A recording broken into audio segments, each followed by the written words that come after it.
O Afeganistão ocupa lugar central na geopolítica internacional.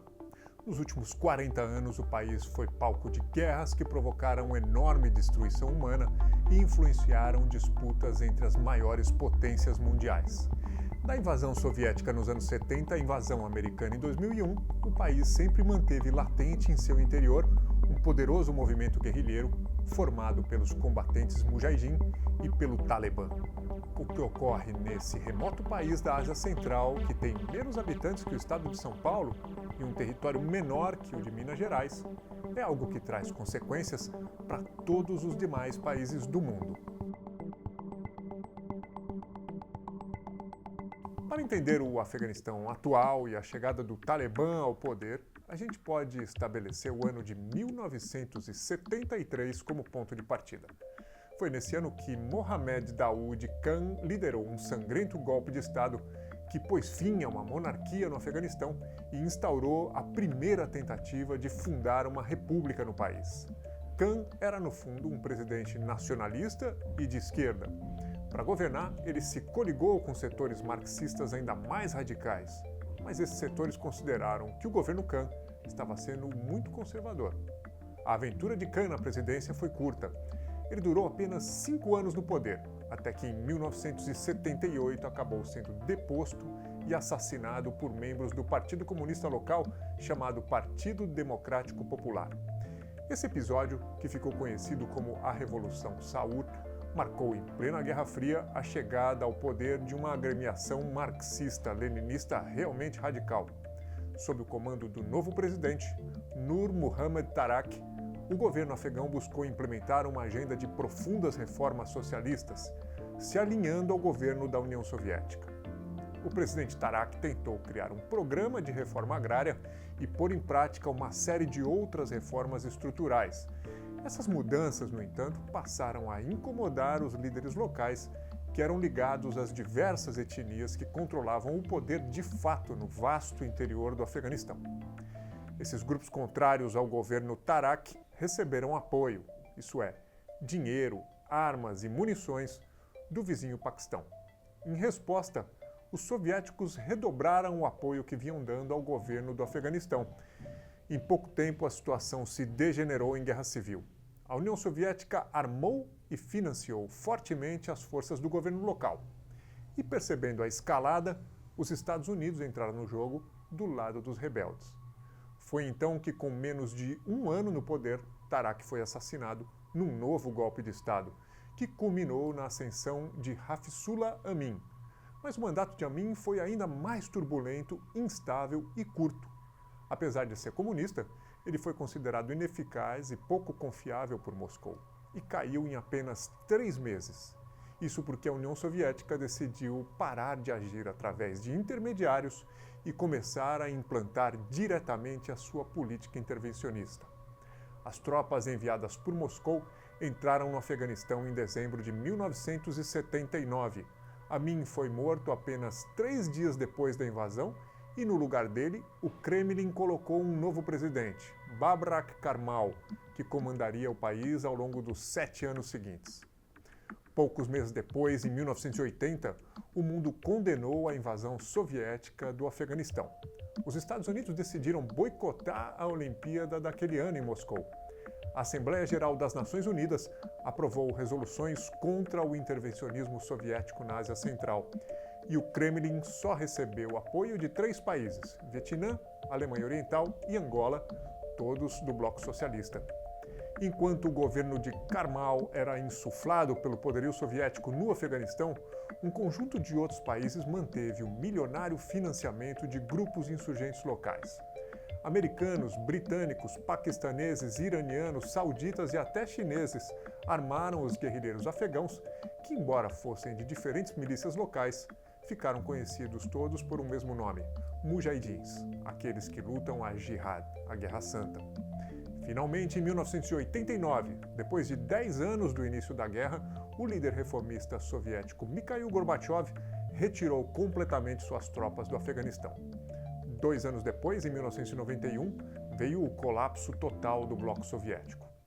As estimativas sobre o número de mortos ao longo da década de guerra com os soviéticos variam entre 500 mil e 2 milhões.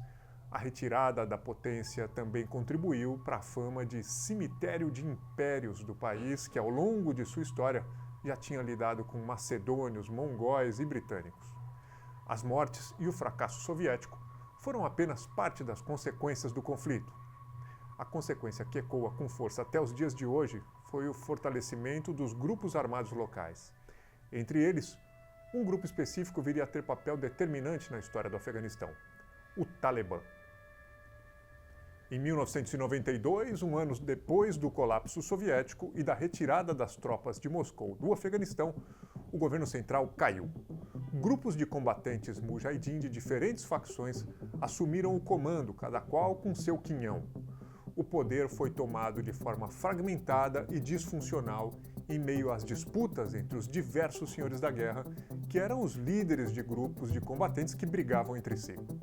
Em 1994, um desses grupos, chamado Talibã, tomou o controle de Kandahar, a segunda maior cidade do Afeganistão.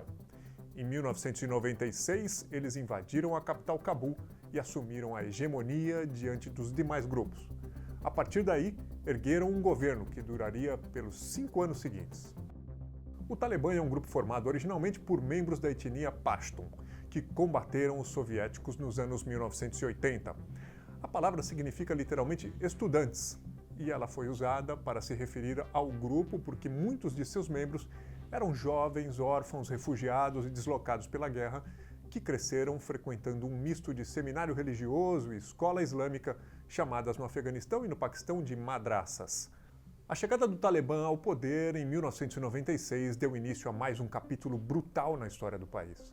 O grupo destruiu sítios arqueológicos, proibiu dança, música e esportes, além de ter recusado ajuda humanitária internacional e de ter fechado o país para o mundo exterior. Mas o fardo mais pesado recaiu sobre as mulheres.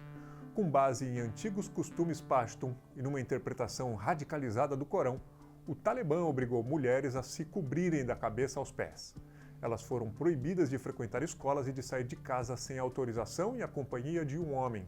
Quem desobedecia podia ser açoitada ou simplesmente executada em praça pública. Mas foi um antigo combatente mujahidin, não talibã, que atraiu novamente uma potência para o território afegão: o saudita Osama Bin Laden, que fazia parte de milícias que foram treinadas e financiadas pelos Estados Unidos lá na guerra contra os soviéticos. Na manhã de 11 de setembro de 2001, 19 terroristas da organização extremista islâmica Al-Qaeda sequestraram 4 aviões dos Estados Unidos.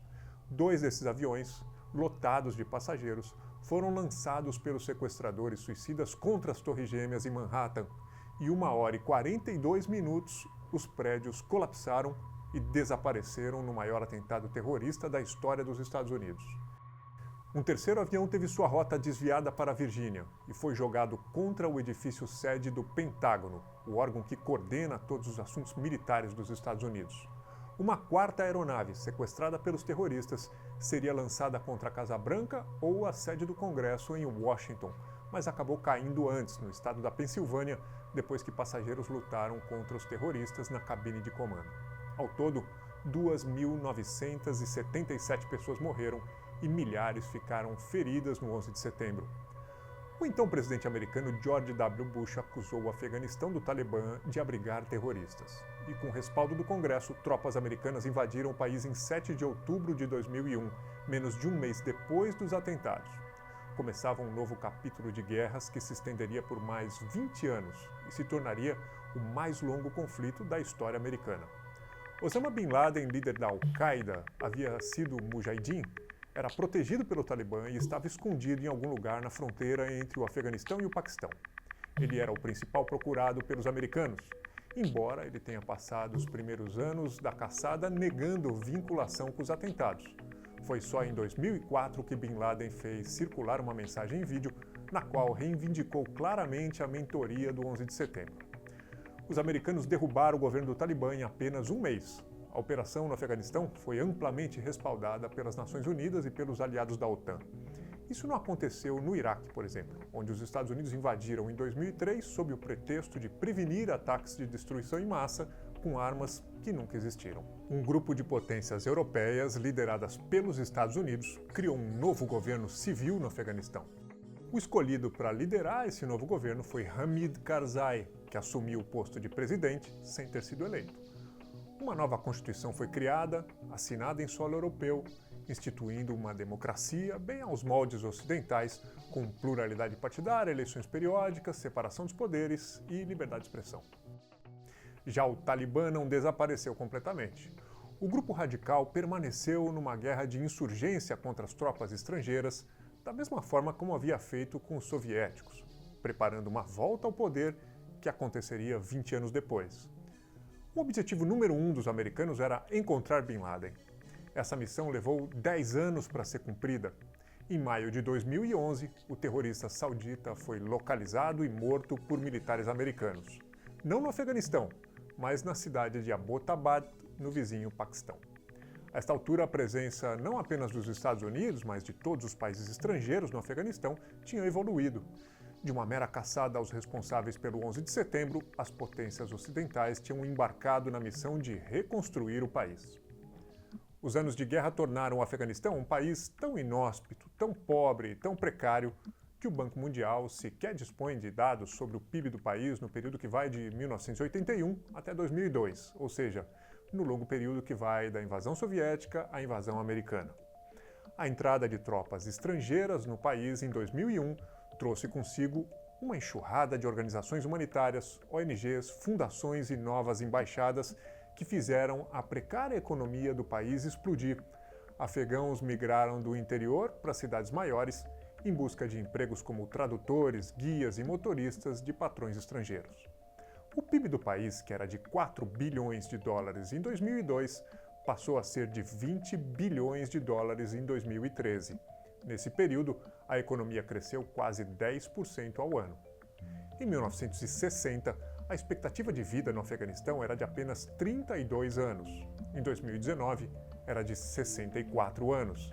Apesar da melhora acentuada, o país continuou sendo o 36º pior do mundo nesse critério. A mortalidade infantil por grupo de 1.000 nascidos vivos passou de 232 em 1962 para 46,5 em 2019. Novamente uma melhora, mas que ainda deixa o país como o 26º pior do mundo nesse quesito. A melhora na economia e nas condições de vida foram perceptíveis. Escolas foram abertas, novas gerações de meninas e de mulheres experimentaram uma liberdade inédita. Em 1979, menos de 5% das meninas menores de 15 anos eram alfabetizadas no Afeganistão. Em 2018, esse percentual passou a ser de quase 30%. Mas a prosperidade tinha bases precárias. Até hoje, 75% de todo o gasto público do país é financiado com doações internacionais. Em 2009, o montante de toda essa ajuda estrangeira equivalia a 100% do PIB afegão. Em 2020, esse percentual caiu para 42,9%.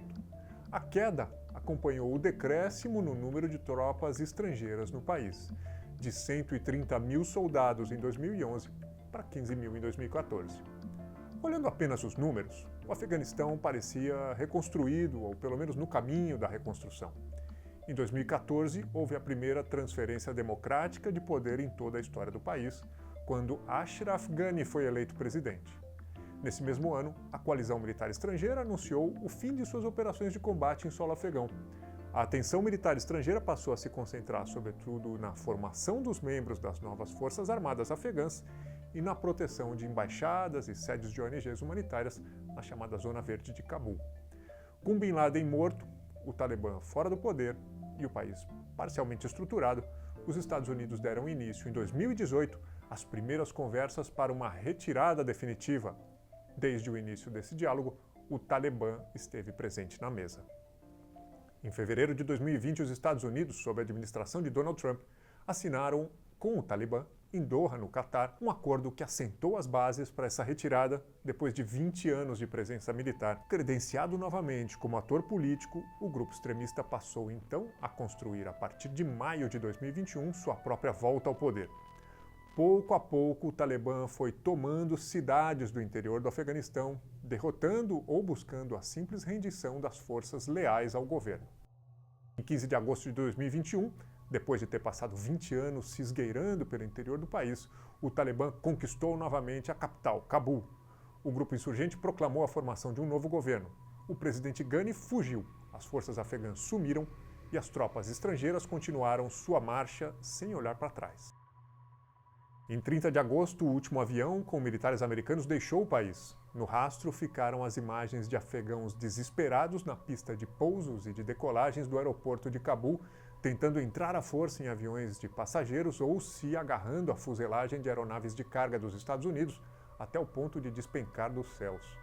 E também os mais de 170 mortos de um atentado à bomba operado por uma célula do Estado Islâmico nas vésperas da partida. O presidente americano Joe Biden disse que a missão foi cumprida. Ele culpou os próprios afegãos pelo seu destino. A manobra foi comparada com uma derrota histórica dos Estados Unidos, a do Vietnã, com a saída atabalhoada de Saigon em 1975. A retirada dos Estados Unidos foi rapidamente seguida pelo movimento de outras potências interessadas em ocupar o vácuo deixado. No nível regional, Paquistão, Irã e Turquia buscaram interlocução com o novo governo do Talibã. Mas o movimento mais contundente foi feito pelos governos da China e da Rússia, que se colocaram como uma espécie de supervisores diplomáticos desse novo momento afegão. O Talibã, por sua vez, prometeu moderação, tentando se tornar mais palatável para a opinião pública internacional do que aquilo que faz lembrar seu regime de terror dos anos 90. Como mostrou o atentado no aeroporto de Cabul, a situação no país ainda deve continuar incerta por muito tempo. A viabilidade e a longevidade de um novo governo depende do equilíbrio entre os grupos armados internos agora. Mesmo que um único ator se consolide como novo governo, terá pela frente a difícil missão de cicatrizar as feridas que esses mais de 40 anos de guerra provocaram no Afeganistão.